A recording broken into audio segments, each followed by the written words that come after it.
आज उन तंग गलियों और घाटों पर घूमती, अपना तन मन उसमें डुबाती, उस शहर के रंग में डूबती, अपने जीवन के कुछ सुनहरे पलों को याद करते कात्यायनी न जाने कितने वर्षों बाद अपने अंदर एक सुकून महसूस कर रही थी कि अचानक उसकी आंखें किसी पर जाकर रुक गई। उसकी आवाज ना जाने क्यों दिल पर दस्तक देने लगी। उसके दिमाग ने उसे समझाने की कोशिश की ये वो नहीं है, लेकिन दिल उसे मानने को तैयार नहीं था। वो बार बार कात्यायनी को उस तरफ चलने को मजबूर कर रहा था, लेकिन उसका मस्तिष्क उसे रोक रहा था। कहते हैं अगर दिल और दिमाग में जंग हो तो जीतता हमेशा दिल ही है।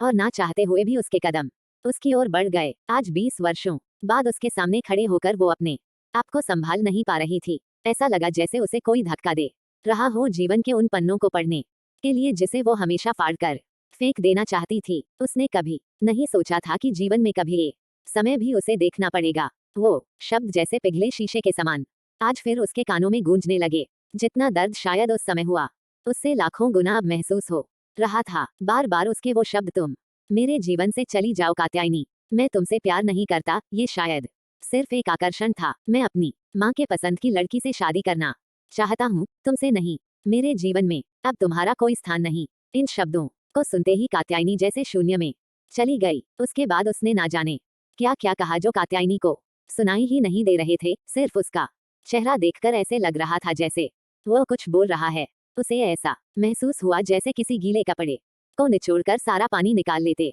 हैं, वैसे ही किसी ने उसका रक्त निकाल लिया है। ना पैरों में खड़े होने की ताकत थी और ना उसे कुछ जवाब देने की। उसके जाते जाते कात्यायनी ने उससे सिर्फ इतना कह पाई कि मुझे छोड़कर मत जाओ, मेरा जीवन तुम्हारे बिना शून्य है और शून्य का महत्व भी तभी होता है जब वह किसी के साथ हो। लेकिन आज वो कात्यायनी को किसी तिनके की तरह बिखेर कर चला गया, जीवन में कभी ना लौटने को कहकर। और कात्यायनी ना जाने कितने घंटों तक वही घाट किनारे शून्य सी बैठी रही। अंधेरा घेरने को आया। एक मांझी ने कात्यायनी को देखकर कहा, बिटिया यहाँ क्यों बैठी हो? अंधेरा होने को आया, यहाँ इस तरह बैठना ठीक नहीं है। उस दिन कात्यायनी किस तरह घर पहुंची उसे पता नहीं। आज इतने वर्षों बाद फिर से उसे सामने देखकर लगा कि शायद वो गंगा की धारा में बहती जा रही है। कात्यायनी की हिम्मत नहीं हुई कुछ बोलने की और वो अपने आपको एक लाश की तरह धोती हुई सामने एक सकरी सी गली की तरफ बढ़ गई। गली में दोनों तरफ दुकानें सजी थी, लोगों की भीड़ भाड़ थी और फूलों अगरबत्तियों की महक पूरे वातावरण में फैली थी। वह जितना आगे बढ़ती उस गली में उतना ही यादों के भंवर में फंसती जाती। उन यादों का भार इतना ज्यादा लग रहा था कि कात्यायनी के कदम ही नहीं उठ रहे थे। उसे ऐसा लगा जैसे कोई उसका गला घोट रहा हो। वो सांस नहीं ले पा रही थी। लगा जैसे आंखों के सामने अंधेरा सा छा गया और सिर घूमने लगा। कात्यायनी वही एक दुकान के चबूतरे पर किसी तरह से बैठ गई। उसका चेहरा पसीने से भीगा हुआ था, आंखें लाल हो गई जैसे शरीर का सारा रक्त प्रवाह आंखों में हो रहा है। हाथ पैर ठंडा पड़ गया था। इतने भीड़ भाड़ वाली जगह पर भी जैसे लग रहा था कि कोई है ही नहीं, बस एक भयावह सन्नाटा है चारों तरफ। बिटिया क्या हुआ? ठीक हो? इतने सुहावने मौसम में इतना पसीना, और तुम्हारी आंखें भी बहुत लाल है। क्या हुआ बिटिया? तबीयत ठीक नहीं? कुछ परेशानी है? मुझे बताओ।